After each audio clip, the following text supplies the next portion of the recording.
தமிழகத்தின் மிகப்பெரிய மாவட்டம் என்ற பெருமை வேலூருக்கு இருந்தாலும் கடைக்கோடியில் உள்ள கிராம மக்கள் ஆட்சியர் அலுவலகத்திற்கு சென்று வருவதில் சிரமங்கள் இருப்பதாக பொதுமக்கள் வேதனை தெரிவிக்கின்றனர். இதனால் நிர்வாக வசதிக்காக மாவட்டத்தை இரண்டாக பிரிக்க வேண்டும் என கோரிக்கை விடுத்துள்ளனர்.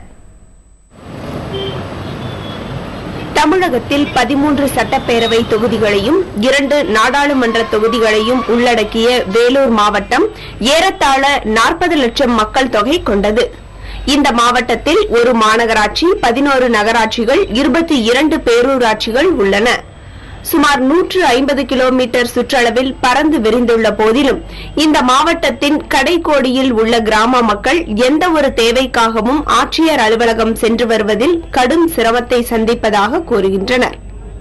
150 கிலோமீட்டர் போனோம். நாங்க வேலூர் போனோம். எந்த ஒரு சூழ்நிலைக்கு நாங்க வேலூர் போனோம். எங்களால அங்க வர முடியும். ரொம்ப ஏழைக்கு நாங்க எந்த ஒரு பிரச்சனை இருந்தாலும் அங்குதான் போனோம். எங்களுக்கு கிட்ட வேணும். திருப்பத்தூருக்கு கலெக்டர் ஆஃபீஸ் எங்களுக்கு வேணும். பசங்களுக்கு ஒரு சர்டிபிகேட் ஏதோ வாங்கினா கூட இல்லை, என்னுடைய சூழ்நிலையில எங்க வீட்டுக்காரது ஏதோ ஒரு சர்டிபிகேட் கேட்கணும்னா கூட நாங்க வேலூர் தான் போயிட்டு வரணும். நீண்ட தொலைவு பயணிக்க வேண்டும் என்ற ஒரே காரணத்திற்காக தங்களின் கல்வி வாய்ப்புகள் பாதிக்கப்படுவதாகவும் மாணவ மாணவிகள் வேதனை தெரிவிக்கின்றனர். முக்கிய அரசு அலுவலகங்கள், அரசு வேலைவாய்ப்பு அலுவலகம் போன்றவை வேலூரிலேயே அமைந்துள்ளதால் தங்களது வேலை வாய்ப்புகளும் பாதிக்கப்படுவதாகவும் மாணவர்கள் கூறுகின்றனர். இப்போ எங்களுக்கு வேலை வாய்ப்புன்னு தேவைப்படுறப்போ நாங்க வேலூர் தான் போனோம். அப்படி வேலூருக்கு போறப்போ அங்க எங்களுக்கு ஒரே நாள்ல வேலை முடியாது. ஒரு 4-5 நாள் நாங்க அவங்கள பாரு இவங்கள பாருன்னு அழைக்கிறாங்க. அப்படி அழைக்கிறப்போ எங்களுக்கு நாங்க மற்ற வேலைகளை பார்க்க முடியல. அந்த வேலைக்காக நாங்க இங்கிருந்து அவ்வளவு தூரம் செலவு பண்ணி எங்களால போக முடியாது. ஒரு மாவட்டத்தின் ஆட்சியர் அலுவலகம் என்பது அந்த மாவட்ட மக்களின் குறைகளை தீர்ப்பதாக இருக்க வேண்டும். ஆனால் அந்த அலுவலகம் பயணிக்க முடியாத வெகு தொலைவில் இருப்பதே பெருங்குறையாக இருக்கிறது வேலூர் மாவட்ட மக்களுக்கு. எனவே திருப்பத்தூரை தலைமையிடமாக கொண்டு புதிய மாவட்டம் அமைக்க வேண்டும் என்ற பொதுமக்களின் நீண்ட நாள் கோரிக்கை தற்போது மேலும் தீவிரமடைந்துள்ளது. புதிய தலைமுறைக்காக செய்தியாளர் துரைபாண்டியனுடன் பெருமாள் மற்றும் பனிமலர். தமிழகத்தின் பல்வேறு மாவட்டங்களில் நிலவும் பிரச்சனைகள் குறித்து பார்த்துக் கொண்டிருக்கிறோம். முதற்கட்டமாக இன்று வேலூரில் நமது செய்தியாளர் தியாக செம்மல் இருக்கிறார். அவரிடம் தொடர்ந்து பேசலாம். செம்மல், இப்ப வேலூர் மாவட்டம் பரப்பளவுல ரொம்ப பெரிய மாவட்டம். சிறிய கிராமங்களுக்கெல்லாம் ஆட்சியர் அலுவலகத்திற்கோ அலுவல் நிமித்தமா பெரிய அலுவலகங்களுக்கு, அரசு அலுவலகங்களுக்கு சென்று வர்றதுல பெரிய தடை இருக்குது அப்படின்னு சொன்னீங்க. இப்போ மாவட்டத்தின் எல்லை பகுதியிலிருந்து ஆட்சியர் அலுவலகம் ரொம்ப தூரத்தில் இருக்கிறதுனால மக்கள் சந்திக்கிற பிரச்சனைகள் என்னென்ன? பனிமலர், மக்கள் சந்திக்கிற பிரச்சனை அப்படிங்கறதை தாண்டி அலுவல் ரீதியாக அதிகாரிகள் தரப்பிலும் பெரிய அளவுக்கு பிரச்சனை இருக்கு. உதாரணமாக சமீபத்தில் புதிய தலைமுறை தொலைக்காட்சி சார்பாகவே நம்ம வெள்ளூர் மாவட்டத்தில் இருக்கக்கூடிய ஒரு மலைப்பகுதி கிராமத்தில் ஒரு குழந்தை திருமணம் நடைபெறுவதாக தகவல் தெரிந்து நம்ம அந்த இடத்துக்கு போயிருந்து அந்த தகவல் தெரிந்து வேலூர் மாவட்ட ஆட்சியர் அலுவலகத்திலிருந்து அந்த சம்பந்தப்பட்ட கிராமத்திற்கு அந்த மாவட்ட அதிகாரிகள் வருவதற்கே சுமார் 2.5 மணி நேரங்களுக்கு மேல ஆயிடுச்சு. ஏன்னா அந்த பகுதியிலிருந்து அந்த நான் சொல்லக்கூடிய அந்த மலை கிராமமான அந்த சின்ன குறும்பப்பட்டி அப்படிங்கிற மலை கிராமம் கிட்டத்தட்ட 90 கிலோமீட்டர் 90 110 கிலோமீட்டர் தூரத்தில் இருந்தது. அப்ப அந்த அதிகாரிகள் உடனடியாக வருவதற்கே கிட்டத்தட்ட 2.5 மணி நேரங்கள் மேலானது. ஏன்னா அந்த என்ஹெச்ல அதிலிருந்து இணைப்பு சாலைகள் வழியாக உள்ள வருவது என்பது மிகவும் கடினமான விஷயமா இருந்தது. இந்த தருணத்தில் அப்படியே மறுபடியும் பின்னோக்கி பார்த்தோம் சொன்னா ஒரு பிரச்சனை இல்ல ஒரு புகார் சம்பந்தமான நடவடிக்கை எடுக்க வேண்டும். அதற்கு மாவட்ட ஆட்சித்தலைவர்களுக்கு ஒரு மனு நாளுக்காக திங்கள் தோறும் நடக்கூடிய இந்த மனு நாளுக்காக போறாங்கன்னா அங்க மாவட்ட ஆட்சித்தலைவரோ இல்ல அங்க இருக்கக்கூடிய அதிகாரிகளோ அந்த மனு விசாரித்து விட்டு நாளை வாங்க இல்ல நாளை மறுதினம் வாங்கன்னு சொல்லும் போது ஒரு நாளைக்கு மட்டும் கிட்டத்தட்ட பேருந்தில் பயணத்தின் போது 150 ரூபாயும், ரயில் பயணத்தில் கிட்டத்தட்ட 80 to 90 ரூபாய் வரைக்கும் அவருக்கு செலவாகிறது. ரயில் பயணம் என்பதும் பாத்தீங்கன்னா நேரடியான ரயில் பயணம் கிடையாது. அதாவது வேலூரை ஒட்டி இருக்கக்கூடிய வேலூருக்கு அந்த பக்கமாக வேலூர் சென்னை நோக்கி செல்லக்கூடிய அந்த பகுதியில் இருக்கிற மக்களுக்கு காட்பாடி தான் முக்கியமான ஒரு ரயில் ஜங்ஷனா இருக்கு. அதே போன்று இந்த பக்கம் ஜோலார்பேட்டை, திருப்பத்தூர் மக்களுக்கு ஜோலார்பேட்டை ஒரு முக்கியமான ரயில் ஜங்ஷனா இருக்கு.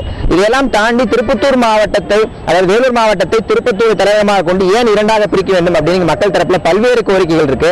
இங்க முன்னாள் கவுன்சிலர் ஒருத்தர் நம்மளோட இருக்கார், அவர் பேர் பாரி. அவர் மக்கள் பிரதிநிதியாக இருந்தவர். அப்போது அவர் என்ன மாதிரியான பிரச்சனைகளை சந்தித்தார் அப்படிங்கிறத கேட்போம். பாரி, நீங்க ஒரு மக்கள் பிரதிநிதியாக இருந்திருக்கீங்க. மாவட்டத்தை இரண்டாக பிரிக்க வேண்டும் அப்படிங்கிற கோரிக்கையை உங்களை போன்ற ஏற்கனவே பணியில் இருந்த மக்கள் பிரதிநிதிகளும் தற்போது இருக்கக்கூடிய மக்கள் பிரதிநிதிகளும் ஏன் முன்வைக்கிறீங்க? ஏன் முன்வைக்கிறோம்னா இங்க இருக்கிற மக்கள் எல்லாம் மொத்த மக்களும் எதனா ஒரு தேவைன்னா வேலூர் தான் போய் ஆகணும். ஒன்று வேலூர் தான் போய் அப்படி இல்லைன்னா அவங்க இருக்கிற ஆஃபீஸர் கெஜெட் ஆஃபீஸர் யாரும் இங்கே வந்தாகணும். போகிறதுக்கு நீங்கள் சொன்ன மாதிரி 2 மணி நேரம் இல்லை 2.5 மணி நேரம் ஆகுது. ப்ளஸ் நாங்கள் இங்கிருந்து போகிறதுக்கு ஒரு 2.5 மணி நேரம் ஆகுது. அதாவது நாங்கள் ஒட்டுமொத்த திருப்பத்தூர் மக்கள் எதிர்பார்க்கறது என்னன்னாக்கா திருப்பத்தூரை வந்துட்டு மாநகரமாக்கணும். மாநகரமாக்கிட்டா எங்களுக்கு தேவையான அலுவலகங்கள், எங்களுக்கு தேவையான எல்லா அம்சங்களும் வந்துட்டு இங்கே வந்துடும். எங்களுக்கு நாங்கள் வந்துட்டு எதுவுமே வந்துட்டு நாங்கள் தேடி போகணும்னு எனக்கு அவசியமே கிடையாது. இப்போ எங்களுக்கு வந்துட்டு பார்த்தீங்கன்னா இந்த 2.5 மணி நேரம் வந்துட்டு ஸ்பெயின் ஆகுதுங்க. இப்போ ஒரு அங்கே போயிட்டு 2.5 மணி நேரம் இங்கேருந்து ட்ராவல் பண்ணிட்டு ஒரு ஆஃபீஸில் போய் பார்க்கணும்னா அங்கே 3 மணி நேரம் ஆகுது. ஒரு ஆஃபீஸில் போய் பார்க்கணும்னா 3 மணி நேரம் ஆகுது. அது எங்களுக்கு ரொம்ப சிரமமாக இருக்கு.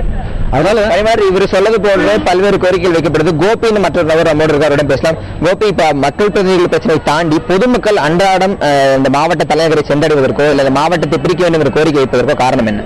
இங்க நம்ம வேலூர் மாவட்டம் ஆச்சுன்னு வச்சுக்கோங்க, ஒரு எம்ப்ளாய்மெண்ட் ஆஃபீஸ் நம்ம இங்கிருந்து ஏதாவது ஒன்று ரிஜிஸ்டர் பண்ண போறோம்னா கூட பார்த்தீங்கன்னா உங்களுக்கு 2.5 மணி நேரம். அங்கே போன உடனே அங்கே ஒரு நாள் நம்ம ஸ்பெண்ட் பண்ண வேண்டியதாயிடும். ஒரு நல்ல மருத்துவமனை இங்கே ஒரு தலைமை மாவட்டம் ஆகும்போது ஒரு நல்ல மருத்துவமனை வரும்னு நாங்கள் எதிர்பார்க்கிறோம். இது வந்து ஒரு 8 ஆண்டு கால கோரிக்கையாகவே இருக்கு. வரும் மாவட்டம் வரும்னு எல்லாரும் பொதுமக்களாக நாங்கள் எதிர்பார்த்துட்டு தான் இருக்கோம். பட் வந்து புதிய தலைமுறை சார்பாக ஒரு இது நடக்குதும் போது நமக்கு நல்ல ஒரு சிறப்பான இருக்கு. அதாவது பணிமலர், இப்போ வேலூர் மாவட்டத்தை பிரிப்பது வந்து நிர்வாக ரீதியான விஷயங்களை தாண்டி திருப்பத்தூரை தலைமையிடமாக கொண்டு வரும்போது திருப்பத்தூர் நகரம் என்பது வளர்ச்சி அடையும் அப்படிங்கிறது இந்த மக்களோட கோரிக்கை இருக்கு. ஏன்னா கிட்டத்தட்ட 7 லட்சம் மக்கள் தொகை கொண்ட திருப்பத்தூர் மற்றும் சுற்றுவட்டார பகுதிகளில் ஒரு அரசு கலைக்கல்லூரி கூட இதுவரையும் தொடங்கப்படவில்லை. ஒரு அரசு பொது மருத்துவமனை கூட தொடங்கப்படவில்லை. மருத்துவ ரீதியாக எது வேண்டும்னாலும் வேலூர் இருக்கக்கூடிய சிஎம்சி மருத்துவமனைக்கு இந்த மக்கள் செல்ல வேண்டியிருக்கிறது. கிட்டத்தட்ட 100 கிலோமீட்டர் பயணம் செய்தே வந்து அந்த இருக்கக்கூடிய தரமான மருத்துவ வசதிகள் இவர்கள் சென்றடைய வேண்டியிருக்கிறது. மேலும் இந்த மாவட்டத்தை பொறுத்த வரைக்கும் மலை கிராமங்கள் அதிகமா இருக்கிறது. அந்த மலை கிராமங்களுக்கான இணைப்பு சாலைகள்லாம் வந்து பெரிய அளவுக்கு இன்னும் போடப்படாதனால அந்த மலை கிராமங்கள்ல இருந்து கீழே திருப்பத்தூருக்கு வந்து திருப்பத்தூர்ல இருந்து மீண்டும் அவர்கள் வேலூருக்கு பயணம் செய்யும்போது கிட்டத்தட்ட அரை நாளுக்கு மேல ஒரு சாதாரண மருத்துவ சிகிச்சை கூட அவர்கள் சென்ற வேண்டியதா இருக்குது. அப்ப திருப்பத்தூரை தலைமையிடமாக கொண்டு ஒரு மாவட்டம் உருவாக்கப்படும் போது அடிப்படை வசதிகளுக்கான அனைத்து அம்சங்களும் இங்க கிடைக்கும் அப்படின்ற கோரிக்கையும் சேர்ந்தே எழுது பணிமலர்.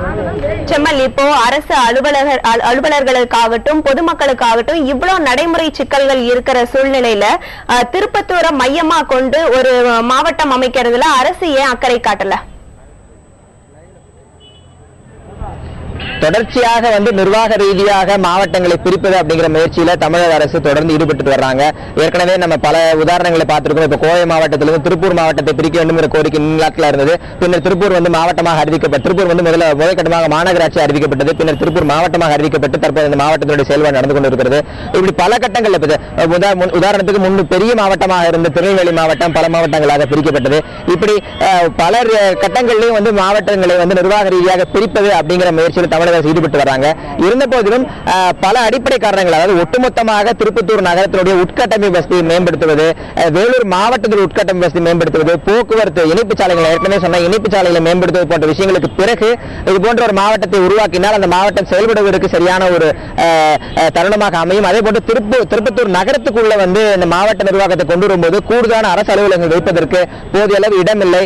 அடுத்த கட்டமாக திருப்பத்தூர் நகரத்துக்கு வெளியில் ஏதாவது பகுதிகள் இருக்கிறதா அப்படின்றது பார்த்து அதற்கான ஏற்பாடுகள் செய்வதற்கான வாய்ப்புகள் இருக்கு. அதனால இது தொடர்ந்து காலதாமதமாக சொல்லப்படுது. இருந்த போதிலும் சமீபத்தில் வந்து ஒரு 2 புதிய தாலுகாக்கள் திருப்பத்தூர் நகரத்தை ஒட்டி புதிதாக உருவாக்கப்பட்டிருக்கிறது. இதன் தொடர்ச்சியாக கூடிய விரைவில் திருப்பத்தூர் மையமாக கொண்டு திருப்பத்தூரை தலைமையமாக கொண்டு மாவட்டம் ஒன்று உருவாக்கப்படும் அப்படின்ற ஒரு திட்டமும் அரசு தரப்பில் இருக்கிறதாக அரசு அதிகாரிகள் சொல்றாங்க. பணிமலர்.